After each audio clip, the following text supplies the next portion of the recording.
Hey guys, welcome back to another episode of Growing Wild Farm and Garden.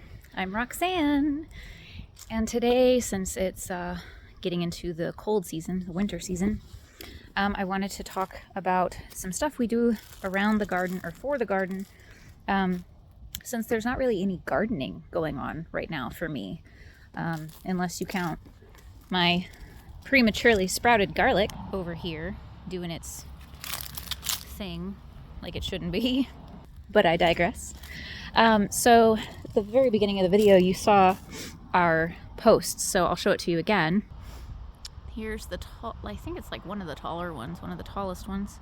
And it goes all the way down over here, and you can see the string. We talked about that in another episode, which I will link down below as well as somewhere in here for you, where it's for tomatoes. So we made the tomato stakes, essentially. You can see them all right here, because we needed something, or really, the husband wanted something that would prevent the tomatoes from kind of growing all over the outside of our drums. He's kind of a neat person, and so he doesn't like when things aren't neat. Opposites attract, because I am not that kind of a neat person. Do I like things organized and neat? Yes. But do I keep them that way? Not really. I try. So, wow, there's sun. I want to sit down, but it's very sunny. So we'll just go back to the garden. So, the way he decided that we needed to do it is I told him about the single stemming, which again is about that video, and I'll throw it back up there for you. The single stemming tomatoes was supposed to help with that whole problem. So like, instead of the tomatoes flopping over into the aisle here or inside the garden, the single stemming was supposed to make them go up and give them room to do that instead. And so he really loved that idea, jumped on that idea, and I was like, I don't mind, we can try it. And I might have even mentioned it in some of my early videos about how we were going to try it, because the whole garden is pretty much an experiment for me about what's going to work for us as a family, what's going to work for this yard as this microclimate, etc. So he came up with a solution after I told him, showed him a couple YouTube videos of what single stemming looked like, showed him what it would basically require, and he came up with using bed frames. So that's what these are. Some of you might have already recognized them, but they are bed frames that he has welded together, cut into whatever lengths he needs, and then welded pieces together to make this sort of L shape. And at the longest, I requested they be 8 feet tall, with at least 2 feet, I think, or at least a foot out, but 2 feet I think would be better for my drum, because he wanted to put them like they are at the end, the edge of the drum, so that it comes out all the way. And these drums are 2 feet across. So for me, I wanted 8 feet, so 2 feet could go into the drum, because the drum is 2 feet tall. And then the other 6 feet could be above the surface, which would give plenty of space. Even though tomatoes can grow much taller than that, it would still give plenty of space for the thing to grow tall at 6 feet, and for me to be able to reach it. I'm 5'9", and my reach goes beyond 6 feet. And I think that's what we ended up measuring. My ultimate goal was just for me to be able to reach the top. Now, I don't reach the top of all of them, because husband thought it would be a great idea to make some of them taller than that for some reason. I'm still not clear on his reasons for that. But when we first measured, like these two right here, he stood me in front of the drum, and he asked me how high did I want it to be, so I raised up my hand as high as it would go. And he took a measurement, and I think it was something like almost 7 feet or something like that, with my arm stretched as high as it could go. And I said, I don't want it that high, because I'm going to have to tie the rope or tie the twine.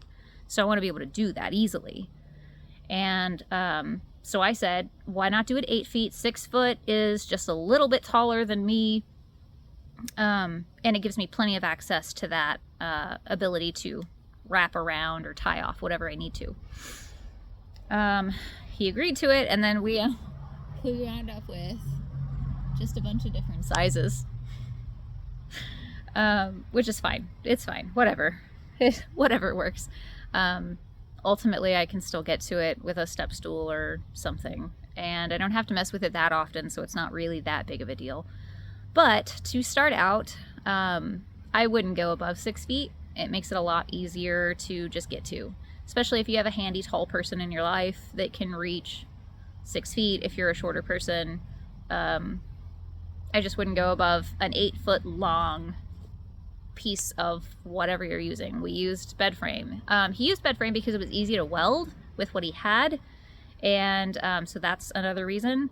It's another one of those reuse, recycle things. Repurpose. We repurpose this. He drives around a lot for his job, and in a lot of the apartment complexes that he has to go to for work, people discard these bed frames all the time. So he'll pick them up mostly for scrap. But if we haven't gone to the scrap yard in a while for him to, trade it off, he uses it for crafts, and that's what these ended up for. It ended up being really good. They're strong in the wind, but they also are movable a little bit. They definitely do their job. So, I mean, really, that's the whole video. For those of you that want to know another way to create these things without wood, because I have this problem with wood, as plentiful as it is and as sustainable as people can make it.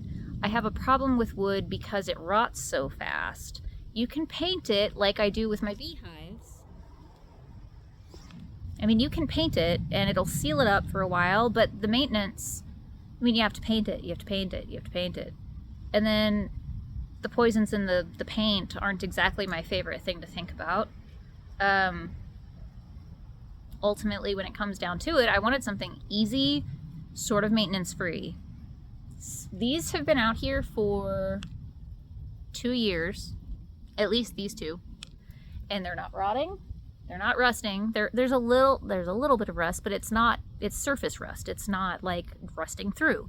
And even when it does rust through and maybe it can't be repaired, we can go ahead and scrap whatever's left. Husband will just cut off whatever piece is rotten and scrap the rest. And it's another way to prevent that metal from going to a landfill if it goes into the trash. So our mission, again, is to reuse, repurpose, make it easy, use what we've got, and this is what we've got. So I'm not going to try to tell you the dimensions because he made a couple different ones, but I am telling you that from a standpoint of me, let's see, the sun's in the way. Let's try to get where the sun's not. My fingers are not even touching the top of that one, not even the edge of that one, and that's a little too tall. What we did do is we hammered them down. We got into a ladder, hammered them down into the ground to make sure that they stuck. And in the very beginning, apparently we didn't do it with any of these after we modified the garden a little. We actually screwed them into the side of the barrels, which we did do over here with our trellis, which is another video I'll do because it's cold. But you can see where we drilled. There's one at the bottom, one here, and one there to keep that from going anywhere. And it makes for a really good windproof way to keep the plants up. So that is it for today. That's just another DIY sort of tomato steak idea for you. Again, it is what I would be is 8 foot on the steak, this part. And then when you go to that L part over there that crosses over, I would do 2 feet or at least a foot. That gives you plenty of room to come out at the end and tie up your tomatoes like you can see here. that hole right there actually makes a perfect place to tie tomatoes, but that one's actually longer than 2 feet, so that's not really a good place for it. So there you have it, guys. It's a DIY sort of tomato stake for single stemming tomatoes, or even peppers. That was my other plan, was to maybe use it for some peppers later. So hopefully you find this information useful.